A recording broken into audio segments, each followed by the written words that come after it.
जय श्री कृष्णा दोस्तों महाभारत के युद्ध के बारे में तो हम सब जानते हैं, लेकिन आज हम आपको बताएंगे कि उस युद्ध के बाद में क्या हुआ था। दोस्तों, महाभारत प्राचीन भारत में लड़ी गई भीषण लड़ाइयों में से एक महायुद्ध की कहानी है। यह न सिर्फ धर्म की जीत का प्रतीक है, बल्कि यह सच्चे कर्म की प्रेरणा भी देता है। मगर क्या आप जानते हैं कि महाभारत के 18 दिवसीय युद्ध की समाप्ति के बाद क्या हुआ, कौन राजा बना और उसके बाद की कहानी क्या है? आज हम आपको बताने जा रहे हैं महाभारत के युद्ध के बाद की कहानी। महाभारत के युद्ध के बाद पांडवों की जीत हुई। युधिष्ठिर को हस्तिनापुर का राजा घोषित किया गया और उनके नेतृत्व में पांडवों का राज पूरे 36 साल चला। युधिष्ठिर के राज तिलक के समय गांधारी ने कौरवों के नाश के लिए श्री कृष्ण को दोषी ठहराते हुए शाप दिया कि जिस प्रकार कौरवों के वंश का नाश हुआ है, वैसे ही यदुवंश का भी नाश होगा।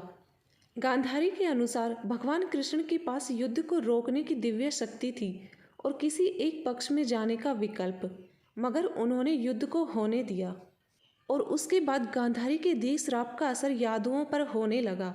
श्राप के चलते श्री कृष्ण की द्वारका की हालत बिगड़ने लगी। श्री कृष्ण सारे यादव कुल को प्रभास ले गए, लेकिन वहाँ भी हिंसा ने पीछा नहीं छोड़ा। इसके बाद अर्जुन के पौत्र परीक्षित को राजपाट सौंपकर पांडव द्रौपदी के साथ अपनी अंतिम यात्रा के लिए हिमालय की ओर निकल पड़े। पांडवों ने द्रौपदी और एक कुत्ते के साथ अपनी अंतिम यात्रा के रूप में स्वर्ग की सीढ़ियां चढ़नी शुरू की।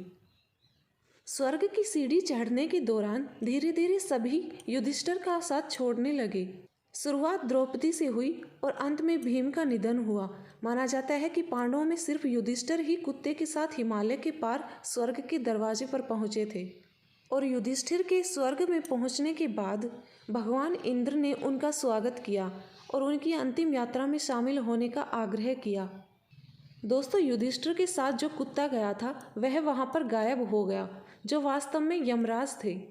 उन्होंने युधिष्ठिर की प्रशंसा करते हुए युधिष्ठिर को सबसे पहले तो नरक दिखाया। वहां पर द्रौपदी और अपने बाकी भाइयों को देखकर युधिष्ठिर उदास हो गए।